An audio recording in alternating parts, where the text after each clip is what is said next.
Chapter 1, Expanding on the provided bullet points into a full chapter format. Part I, The Foundation of Training and Development. Chapter 1, The Principles of Adult Learning, Andragogy, Introduction, Why Theory Matters in Practice. Effective training is not an accident, it is the deliberate application of science and theory before designing a single slide or activity. The professional trainer must understand how adults learn. This chapter explores the core principles that distinguish adult learning, andragogy, from child-focused learning, pedagogy.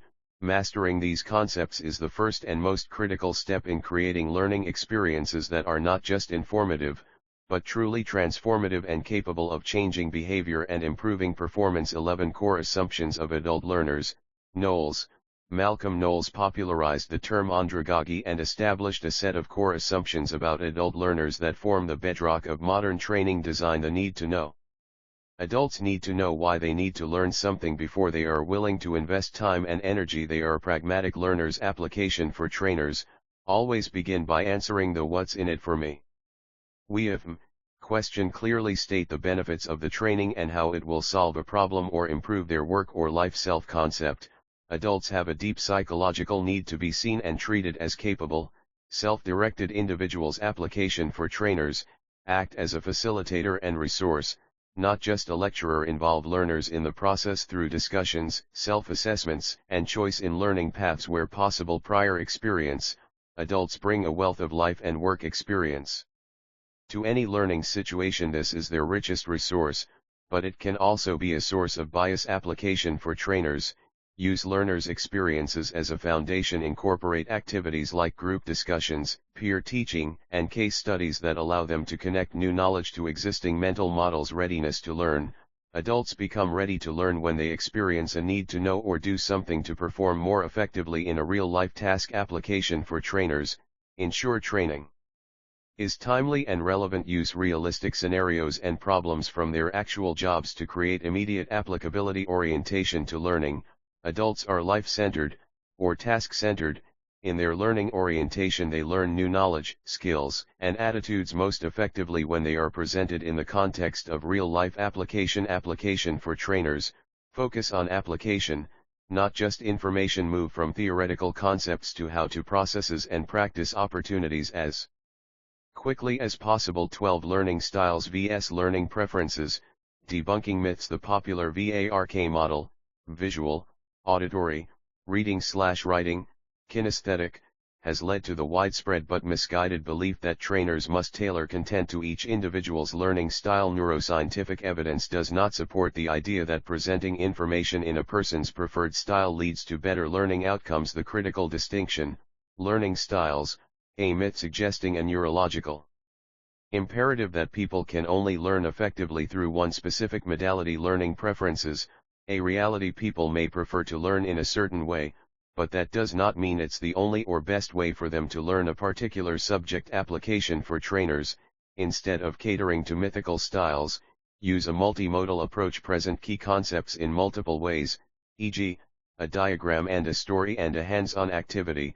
This reinforces the message and ensures it reaches all learners, regardless of their momentary preference. The content should dictate the modality, not the learner's unproven style. 13 Cognitive Load Theory, structuring information for retention. Developed by John Sweller, cognitive load theory is the science behind how the human brain processes and stores information in working memory before encoding it into long-term memory. The key goal is to avoid overloading the learner's cognitive capacity. Types of cognitive load.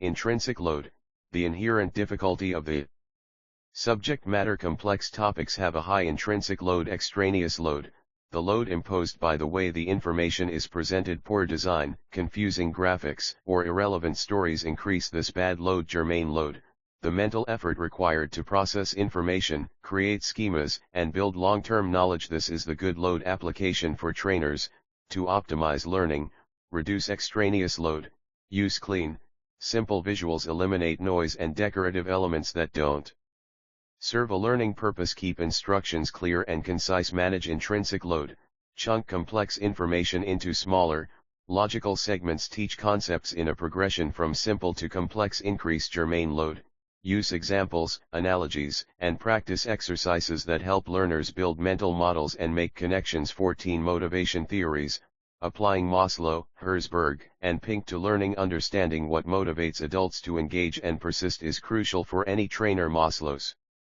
hierarchy of needs, a learner who is anxious about job security, safety need, or feels excluded from the group, belongingness need, will struggle to focus on self-actualization through learning application.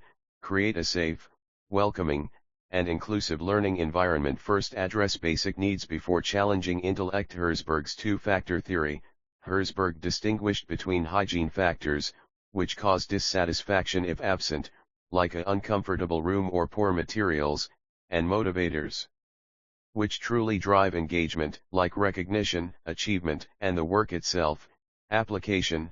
Eliminate hygiene factor complaints. Then, design training to provide a sense of accomplishment, recognition for participation, and content that is inherently interesting and growth-oriented. Daniel Pink's drive.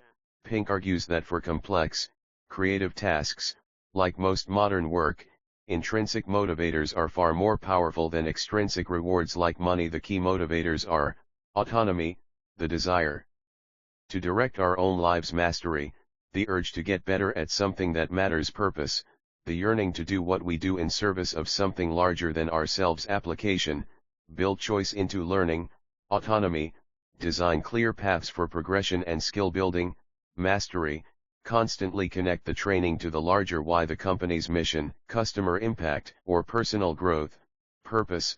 15 Creating a safe and inclusive learning environment. A learner's emotional state is the gateway to cognition. Fear, embarrassment, or feeling other will shut down the learning process. Psychological safety, the belief that one can speak up without risk of punishment or humiliation, is the prerequisite for effective learning. Key strategies for trainers: set clear ground rules, establish norms for respect, confidentiality, and no dumb questions at the outset. Model vulnerability, as the facilitator, admit when you don't know something. This gives others permission to do the same. Validate contributions, acknowledge every answer, even if it's incorrect.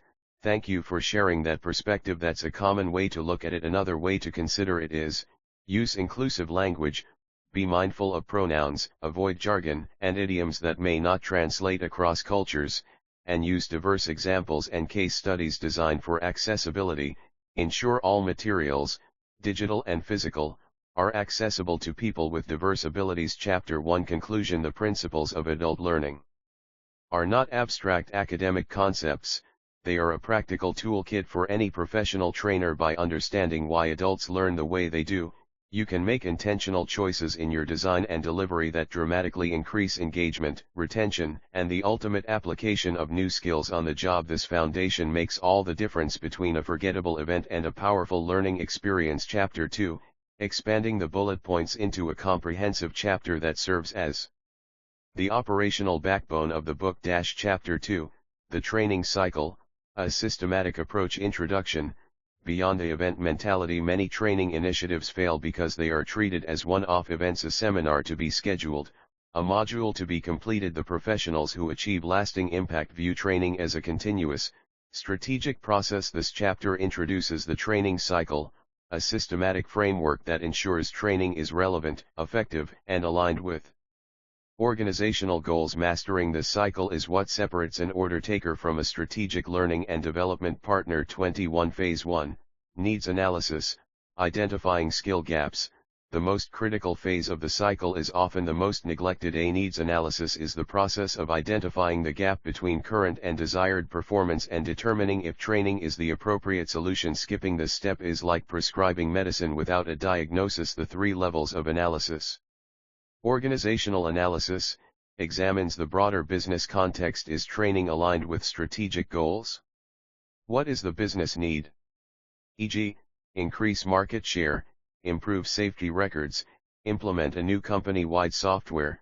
Task analysis identifies the specific knowledge, skills, and attitudes, KSAs, required to perform a job proficiently. This involves reviewing job descriptions, observing experts, and interviewing incumbents. Person analysis determines which specific employees require training and what their current proficiency level is. This pinpoints the performance gap for individuals. Methods for conducting analysis.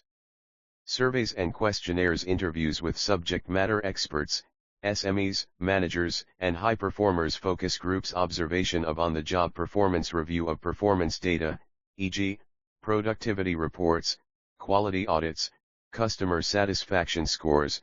Key question: the ultimate question of needs analysis is not what training should we do, but what is the performance problem, and what is its root cause. Often, the solution is not training but a lack of resources, unclear expectations, or faulty feedback systems. See Robert Major and Peter Pipe's Performance Analysis Model, 22. Phase 2, Learning Design and Curriculum Development. Once a training need is confirmed, this phase involves creating the detailed blueprint and materials for the learning experience. It translates the findings from the needs analysis into a structured plan. Core components of design: defining learning objectives, using Bloom's taxonomy to create clear, measurable statements of what learners will be able to do after the training.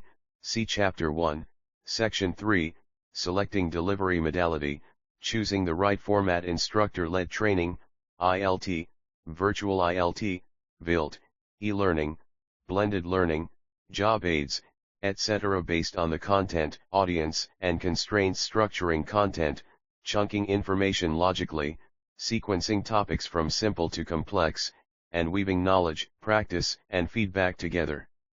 Instructional strategies, deciding on the specific methods to achieve each objective, e.g., case study for application, role play for skill practice, discussion for analysis, development, creating all assets. Slide decks, facilitator guides, participant workbooks, e-learning storyboards, videos, assessments, and job aids. Guiding models.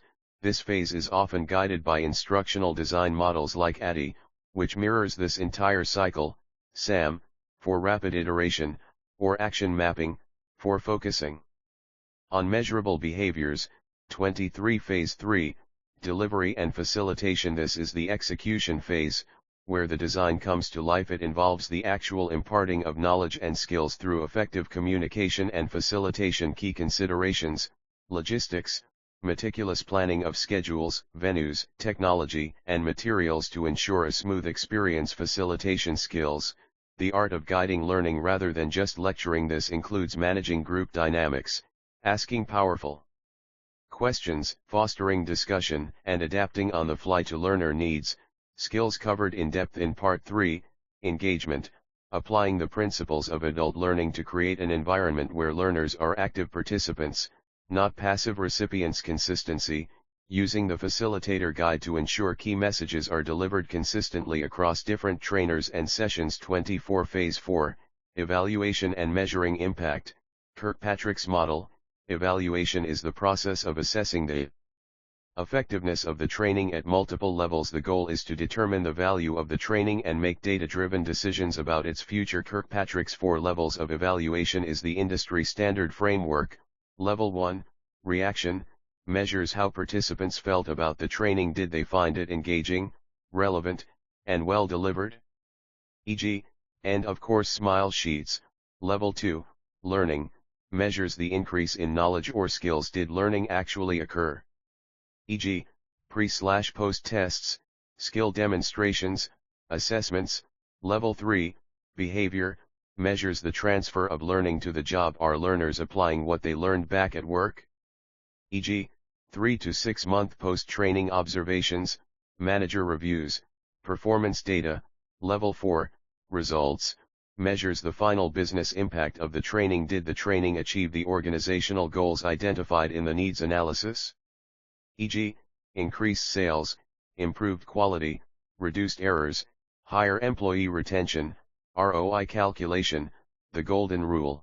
The time to plan for Level 3 and 4 evaluation is during the needs analysis and design phases, not after the training is over. You must identify what you will measure and how you will measure it before the program begins. 25. Phase 5, Continuous Improvement and Sustainment. The cycle does not end with evaluation. The data collected is used to refine, update, and improve the training program for future iterations. and to ensure learning is sustained over time. Continuous improvement, analyzing evaluation data to answer key questions: what worked well? What didn't? Should content be updated? Was the modality effective? This leads to revisions of the training design and materials. Learning sustainment, training alone rarely leads to lasting change. This involves creating systems that support the application of new skills on the job. Manager involvement, equipping managers to coach and reinforce the new behaviors. Job aids and performance support, providing quick reference tools that learners can access at the moment of need. Learning communities, creating forums for graduates to share best practices and challenges. Follow-up sessions, scheduling booster sessions to refresh skills and address application barriers. Chapter 2 Conclusion. The training cycle provides a disciplined, logical roadmap for achieving tangible results from L&D initiatives. It begins and ends with the business, ensuring that training is not an isolated HR activity but an integral part of organizational strategy. By meticulously following each phase, from diagnosing the real need to measuring business impact and fostering sustainment, the professional trainer moves from being a provider of courses to a driver of performance. Chapter 3, following the structure and depth of the previous chapters. Chapter 3, Defining Learning Objectives. Introduction, the compass for your training journey. Learning objectives are the foundation upon which effective training is built. They are the clear,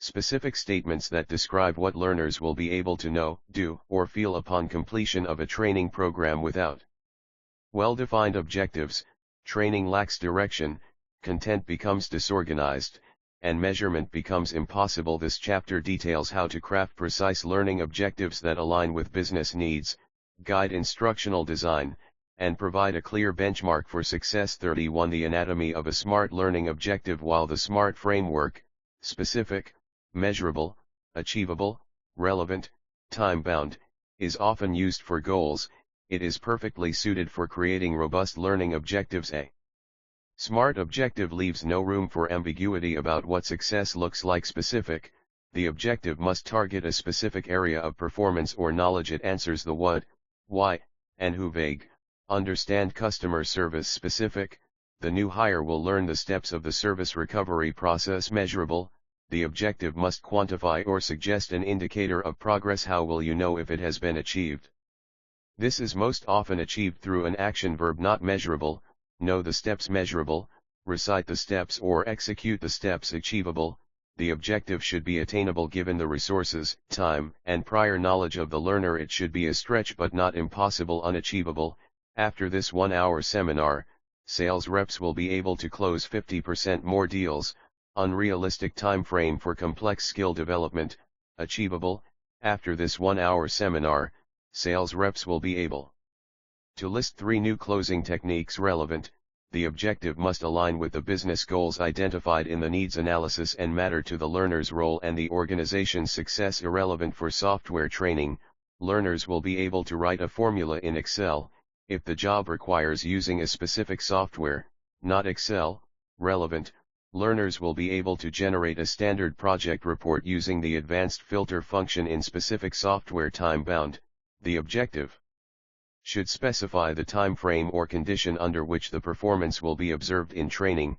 This is often upon completion of this module or by the end of this training session. Example, by the end of this practice session, the technician will be able to calibrate the machine within 5 minutes without error. 32 Using Bloom's taxonomy for cognitive skills. Bloom's taxonomy is a classification system that organizes cognitive learning into 6 hierarchical levels, from the most basic to the most complex. Using the appropriate level ensures your objectives match the desired depth of learning. Remembering, recall facts and basic concepts. Verbs, define, list, memorize, recall, repeat, state. Objective. Example, list the 5 core values of the company. Understanding, explain ideas or concepts. Verbs, classify, describe, discuss, explain, identify, summarize. Objective. Example, summarize the key points of the new privacy policy. Applying, use information in new situations. Verbs,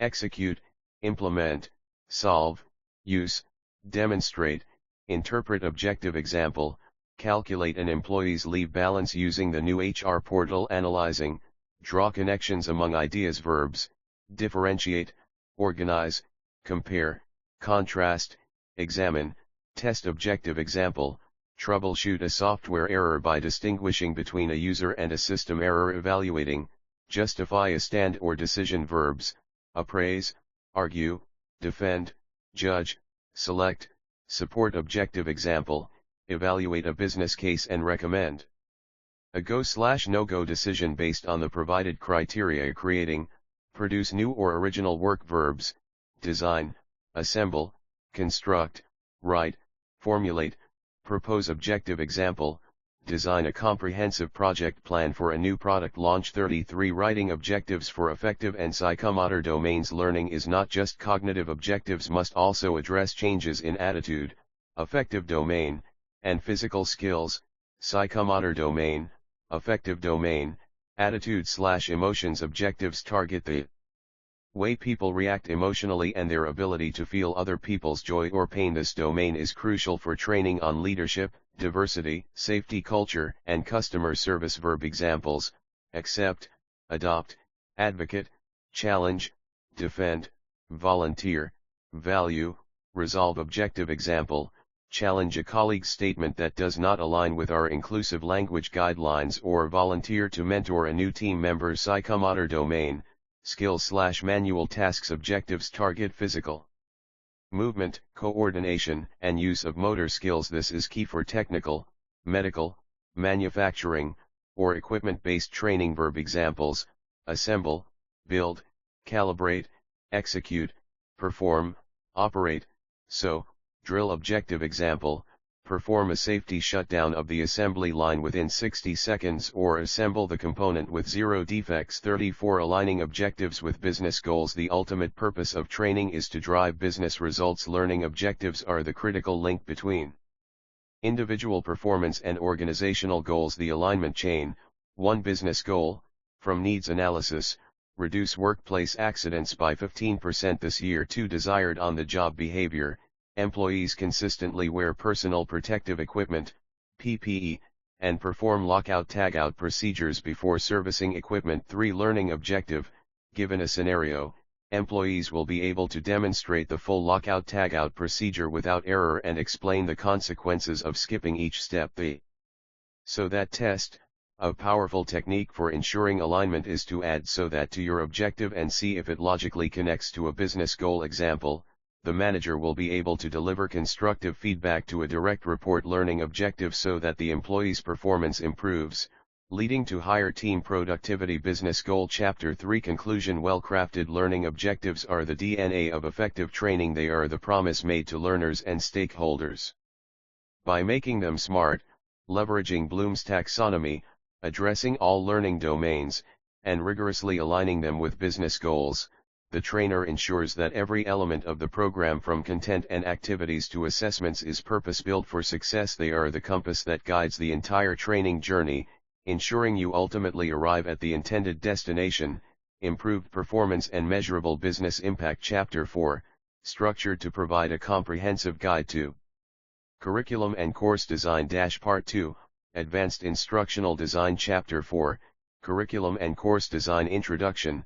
From blueprint to building. If learning objectives are the architectural plans for training, then curriculum and course design is the process of constructing the building. This chapter moves from theory to practice, exploring the methodologies and decisions involved in creating effective, engaging, and structurally sound learning experiences. It covers how to select the right delivery method, map out the learning journey, and employ proven models to bring your training vision to life. 41 Selecting the right modality, ILT, VILT, e-learning, blended, hybrid. Choosing how to deliver training is a strategic decision that impacts cost, scalability, engagement, and effectiveness. There is no single best modality.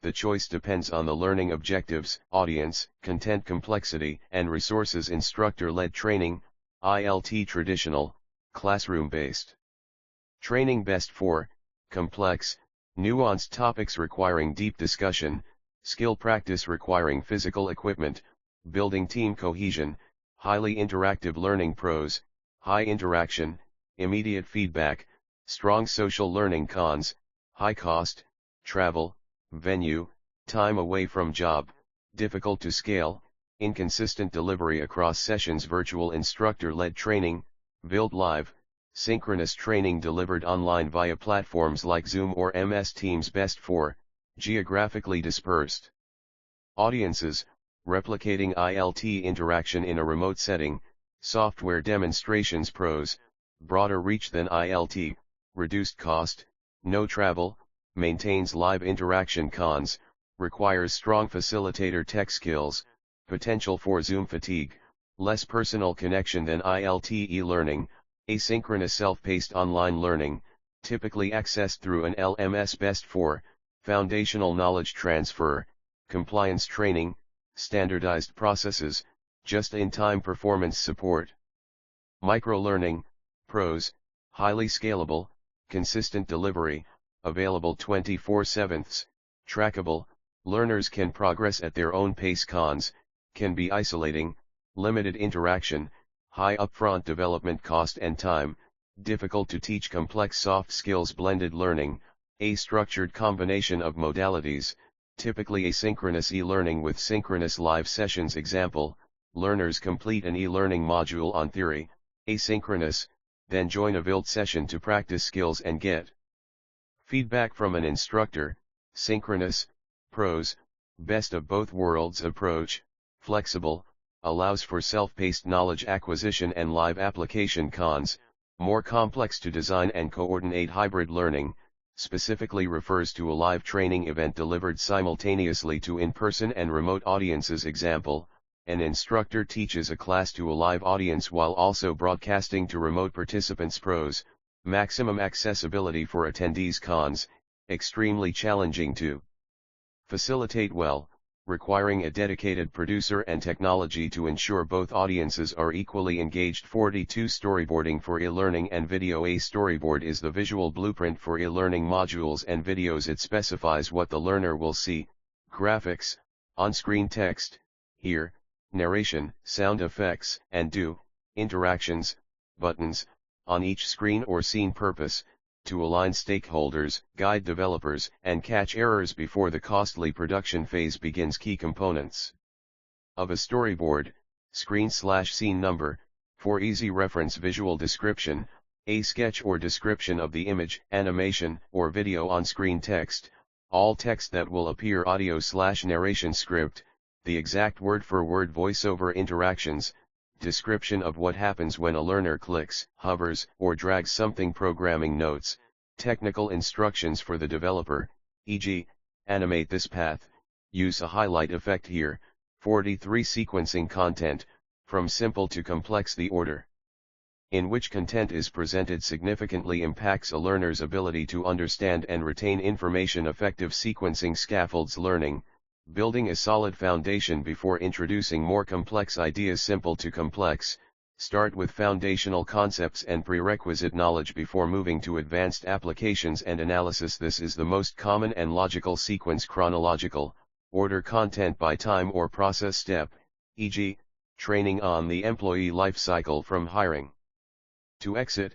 Problem-centric, present a compelling problem first, then use the training content as the solution. This immediately answers the "what's in it for me" question and leverages adult learning principles. Conceptual to practical, teach the theory or model first, then show how it is applied in practice through examples and exercises. Known to unknown, connect new information to what the learner already knows, creating a bridge to the new knowledge. 44. The ADDIE model, analysis, design, development, implementation, evaluation. ADDIE is the classic, systematic instructional design framework that represents the foundational life cycle of a training project. It is linear and thorough analysis, the phase where the instructional problem is clarified, goals and objectives are established, and the learner's existing knowledge and environment are identified.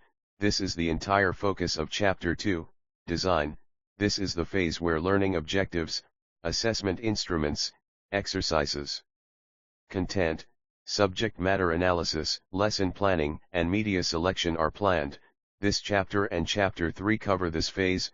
Development, the phase where creators assemble the assets and create the actual content and learning materials based on the design phase. Blueprints. Implementation, The phase where the curriculum is delivered to learners. This involves facilitating the course, managing logistics, and supporting the learner's evaluation, the formative, during the process, and summative. After the product is completed, evaluation of the training's effectiveness, Kirkpatrick's model, covered in Chapter 2, is used here. 45 Agile and SAM, successive approximation model, for rapid development. While ADDIE is comprehensive, it can be slow and inflexible. Agile methodologies, adapted from software development, offer a more iterative and collaborative approach. Agile principles for L&D, iterative development, creating training in small, manageable sprints rather than one big launch.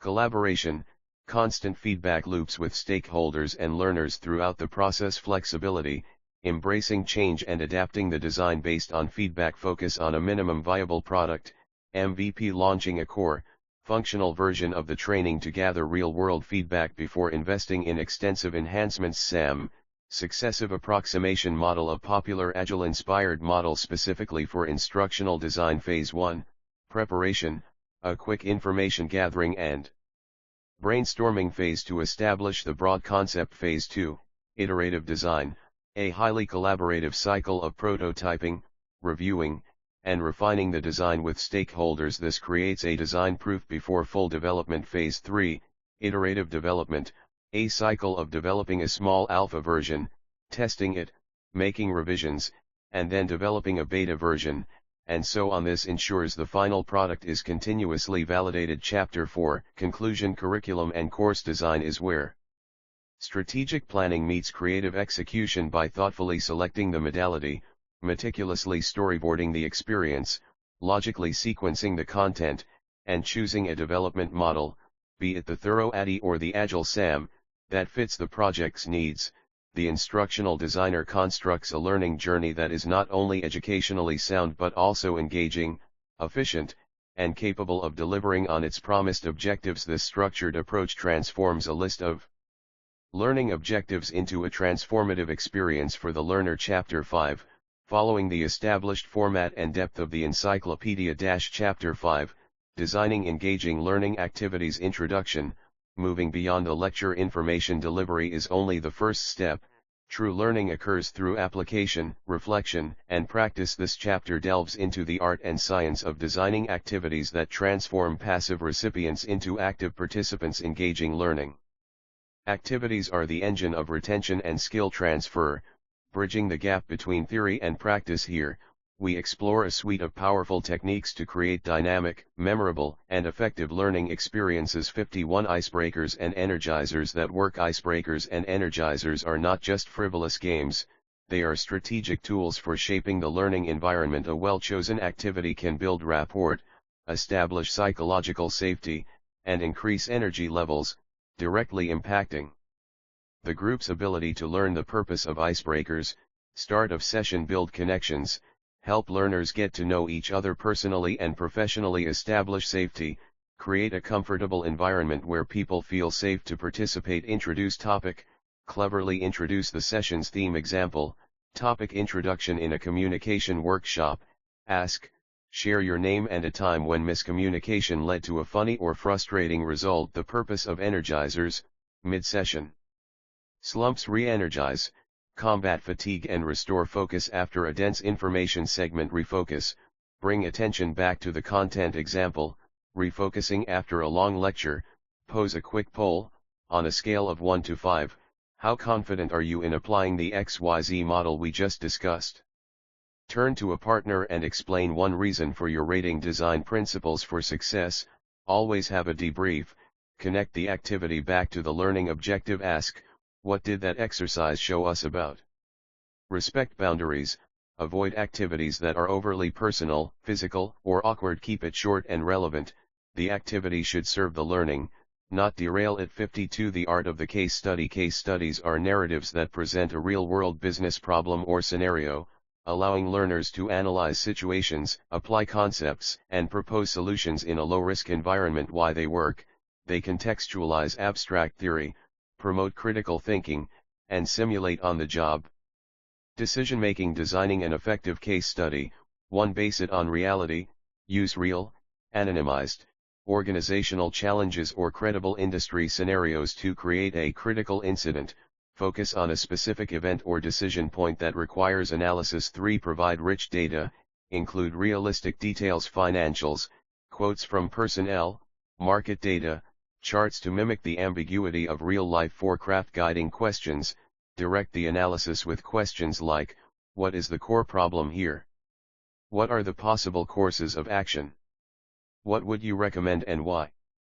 Facilitation, use a mix of individual analysis, small group discussion, and full class debrief to draw out diverse perspectives and insights. 53. Designing meaningful role plays and simulations. Role plays and simulations allow learners to practice skills, not just discuss them. They are essential for developing interpersonal, communication, and procedural skills. Role play, interpersonal skills. Learners assume characters and act out a scenario, e.g., a performance review, a sales call, a difficult conversation.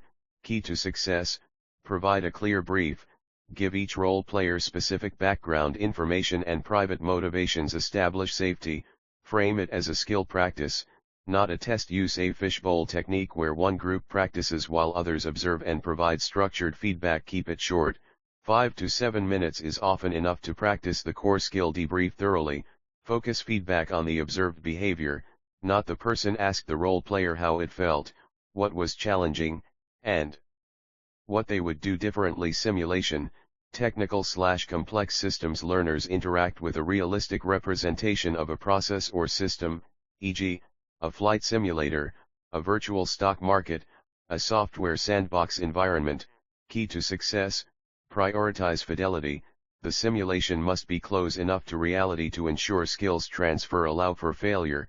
Simulations are powerful because they allow learners to make mistakes and see the consequences in a safe space. Scaffold complexity, start with basic tasks and gradually introduce complexity. 54. Creating effective group discussions and brainstorming sessions. Group work leverages the collective intelligence of the learners, but it requires careful design to avoid dominance by a few and disengagement by the rest. Structuring discussions, use think, pair, share.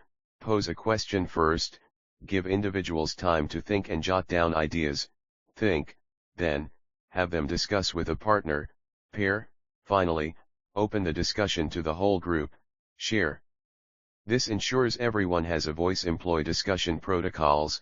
Techniques like a Socratic seminar or a talking circle provide structure that encourages equitable participation. Ask better questions, move beyond any questions, to open-ended, provocative questions that start with how might we, or why do you think?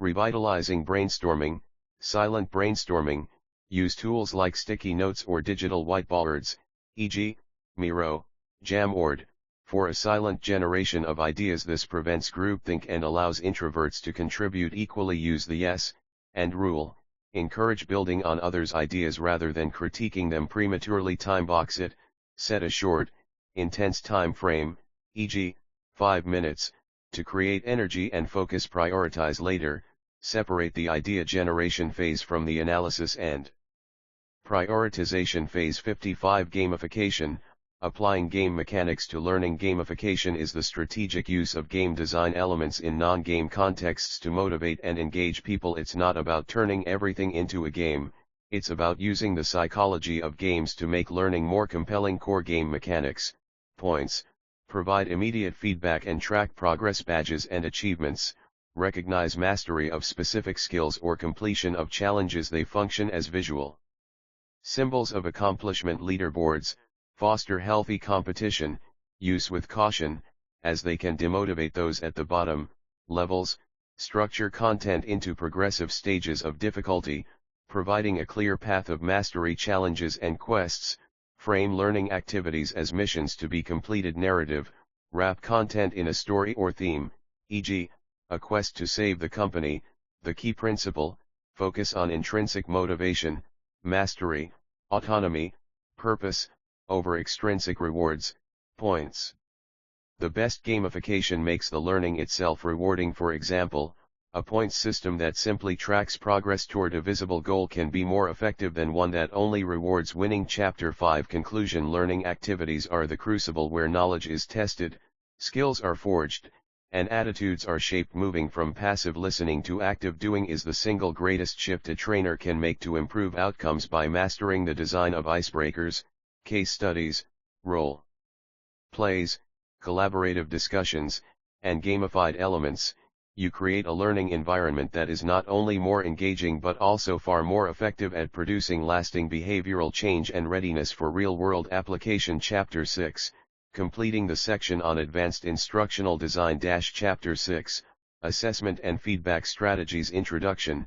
Measuring what matters. Assessment is not merely a final exam, it is an integral and ongoing part of the learning process. Its purpose is twofold: to measure the achievement of learning objectives and to promote further learning. This chapter explores how to design robust assessments that accurately gauge competence and how to deliver feedback that closes the gap between current and desired performance. Effective assessment and feedback are the cornerstones of accountability and growth in any training program. 61 Formative vs summative assessment. Understanding the different purposes of assessment is the first critical step. The timing and goal of the evaluation define its type. Formative assessment for learning purpose, to monitor learner progress during the learning process. It provides feedback to learners to help them improve and to instructors to adjust their teaching. Analogy: it's like a chef tasting the soup while cooking it. Examples: knowledge checks, practice quizzes, draft submissions, polls, 1-minute papers where learners write the most important thing they learned,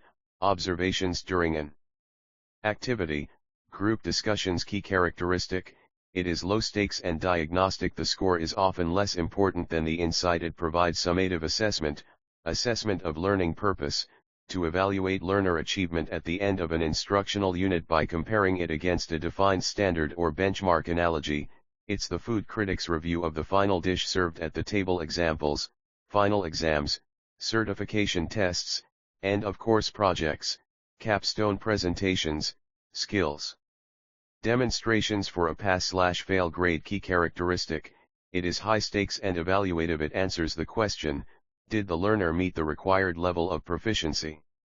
A robust training program strategically employs both types: formative assessments to guide the journey and summative assessments to certify the destination. 62 Designing valid knowledge checks and quizzes. Knowledge checks are the most common form of formative assessment. Their validity hinges on how well they align with the stated objectives. Alignment is key. Every question must directly map to a specific learning objective. If the objective is list the 5 stages, a question should ask for that list, not for an analysis of the stages. Question types and their best use: multiple choice, good for testing recognition and recall. Focus on crafting plausible distractors, wrong answers, that reveal specific misconceptions. True/false, best used sparingly, as there's a 50% chance of guessing correctly. Can be effective if asking about a critical, binary fact. Matching, effective for assessing the ability to link related concepts, e.g., terms with definitions, fill in the blank, tests. Recall, more rigorously than multiple choice. Ensure the blank is for a key term and the sentence structure leads to only one correct answer. Short answer, tests the ability to recall and explain concepts in the learner's own words, demonstrating a deeper level of understanding. Avoiding trick questions, the goal is to assess knowledge, not to trick the learner. Questions should be clear, concise, and unambiguous. 63 Creating skills demonstrations and practical tests for psychomotor and applied cognitive skills. Knowledge checks are insufficient. You must assess the ability to perform the core principle. Assessment must mirror the real-world context as closely as possible. This is often called authentic assessment. Methods: performance checklist, a sequential list of the steps required to complete a task correctly. An observer checks off each step as the learner performs it, e.g., for a CPR test, checks for safety, calls for help, performs 30 chest compressions at the correct depth and rate. Practical exam, learners complete a task from start to finish under observation, e.g., assembling a component, configuring a software setting, conducting a sales pitch. Portfolio, a collection of work products created over time that demonstrates skill development and mastery, e.g., a writer's articles, a designer's mock-ups, a project manager's plans. 64 Crafting effective rubrics for consistent evaluation. A rubric is a scoring guide that lays out the specific criteria for evaluating performance on a complex task, such as an essay, a presentation, or a project. Rubrics eliminate subjective grading and provide clear expectations. Components of a rubric: 1. Criteria, the aspects of performance that will be assessed, e.g., for a presentation, content, organization, delivery, visual aids. 2. Rating scale, the levels of achievement, e.g., novice, proficient, expert, or 1 to 4. 3. Descriptors, detailed, concrete descriptions of what performance looks like at each level of the scale for each criterion. Benefits, for learners, demystifies what good looks like before they start, serving as a guide. For trainers, ensures grading is consistent, fair, and objective, even across multiple evaluators. For feedback, provides a natural structure for delivering specific, criterion referenced feedback. 65. Providing constructive and actionable feedback. Feedback is the fuel for improvement. Poor feedback can demotivate. Constructive feedback can catalyze growth. Principles of effective feedback: it should be timely, given as close to the performance as possible. Specific, avoid good job instead. Your explanation of the ROI model was clear and you used a relevant example from our industry. Actionable, it must point to a specific change or action instead of your presentation was disorganized.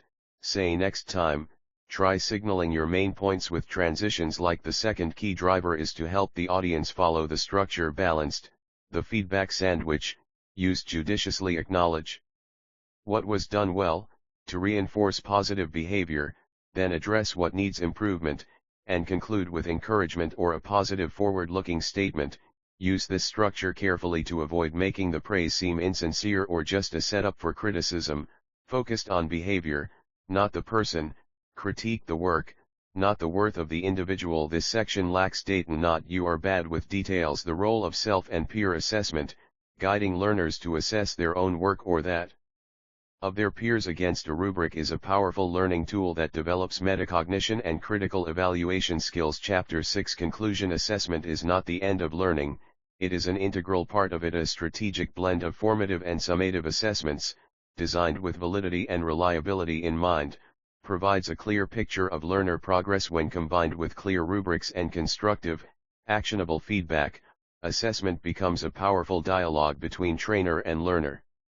This dialogue focuses not on assigning a score, but on illuminating the path forward, closing performance gaps, and ensuring that the learning journey leads directly to tangible, measurable improvement. Chapter 7, marking the beginning of the critical delivery section of the Encyclopedia. Part 3, Masterful Delivery and Facilitation. Chapter 7, Platform and Presence Skills. Introduction. The messenger is the message. The most brilliantly designed training program can fail if delivered poorly. Your platform presence, how you carry yourself, speak, and connect with an audience, is the vessel that carries your content. It either amplifies your message or distracts from it. This chapter focuses on the art of delivery, moving from the private fear of stage fright to the public persona of a credible, engaging, and authentic facilitator who commands attention and inspires trust. 71. Managing stage fright and building confidence. Stage fright, performance anxiety, is not a sign of incompetence, it is a natural physiological response to a high-stakes social situation. The goal is not to eliminate it, but to manage and harness its energy. Reframing the nerves, recognize that the adrenaline rush, the increased heart rate, the sweaty palms is your body preparing for peak performance. Its energy, not fear. Proactive strategies. Ultra preparation. Confidence comes from competence. Know your material inside and out. Mastery of content reduces the fear of the unknown. Practice out loud. Rehearse not just in your head, but standing up, out loud, and with your slides. This builds muscle memory and familiarizes you with the flow. Pre-ritual. Develop a consistent routine before you speak, e.g., slow, deep belly breathing, power poses, vocal warm-ups, listening to a specific song. This signals to your brain that it's time to perform. Reactive strategies. In the moment, the power of breath.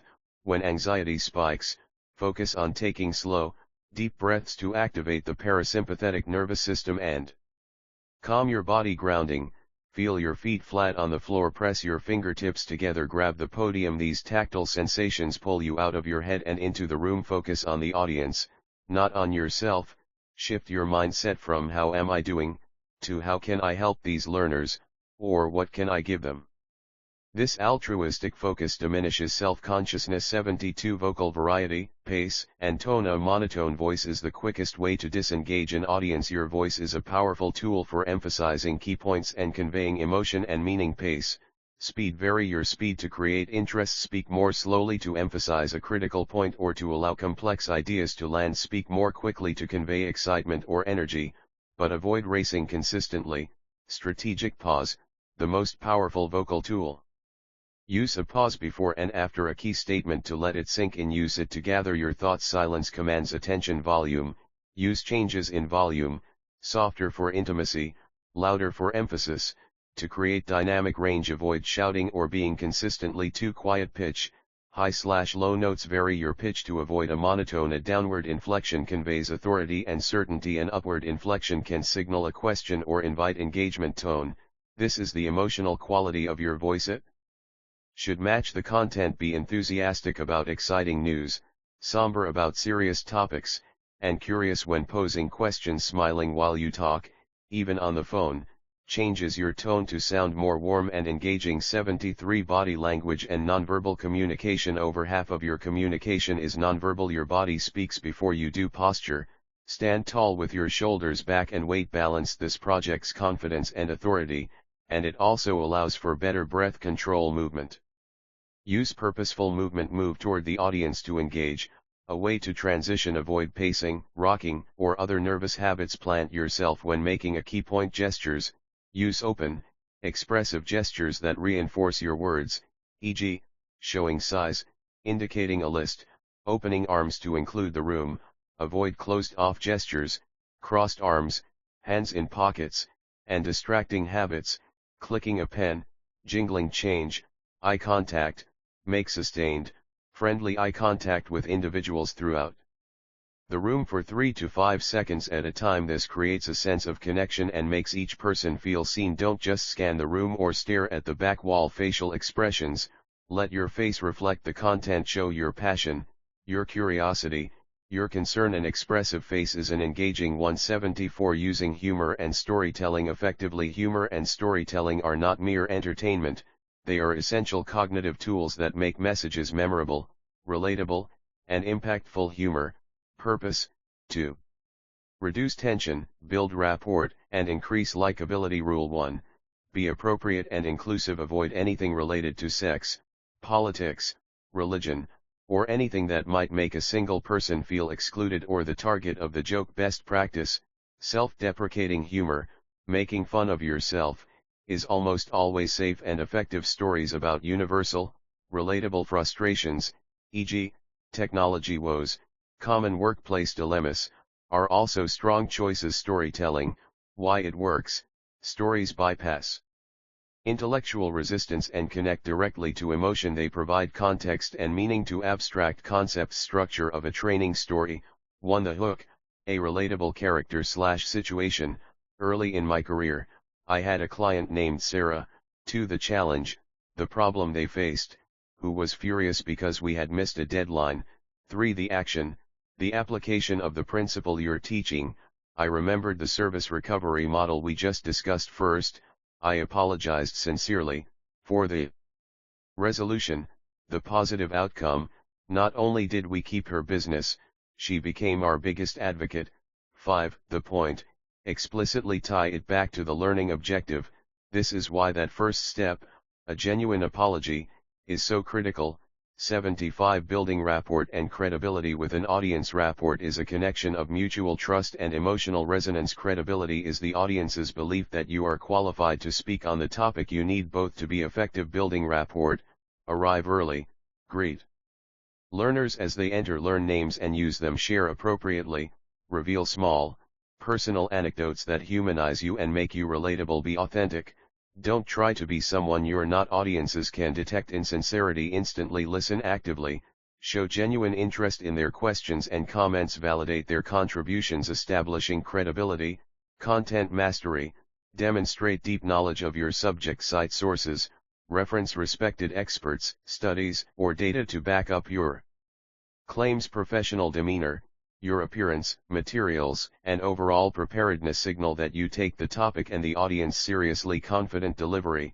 The skills outlined in this chapter, voice, body language, managing nerves, all contribute to a perception of competence and credibility. Chapter 7 Conclusion. Your platform presence is the bridge between your content and your learners. By managing your nerves, wielding your voice and body with intention, and connecting through humor, story, and authentic rapport, you transform from a mere presenter of information into a true facilitator of learning. These skills ensure that your valuable message is not just heard, but felt, believed, and remembered. Chapter 8, Focusing on the dynamic and interactive skills of facilitation. Chapter 8, Facilitation Techniques for Engagement. Introduction, the art of guiding learning. A presenter tells, a facilitator guides. Facilitation is the skillful process of managing the group's energy, dynamics, and learning process to achieve a specific objective. It moves beyond the transmission of information to the elicitation of insight, making the learners active architects of their own understanding. This chapter equips you with the advanced techniques needed to navigate the complexities of group interaction, handle challenges with confidence, and ensure the learning experience remains productive and inclusive for all. 81 The Socratic Method, Asking Powerful Questions. The Socratic method is a form of cooperative dialogue that uses provocative, open-ended questions to stimulate critical thinking, uncover assumptions, and draw out ideas from learners. The facilitator acts as a midwife, helping to give birth to knowledge rather than delivering it. The goal, to move learners from a state of not knowing to a state of realizing they have the capacity to reason their way to the answer. Types of Socratic questions. Clarification, what do you mean by? Can you put that another way? Probing assumptions, what are we assuming here? Why do you think that assumption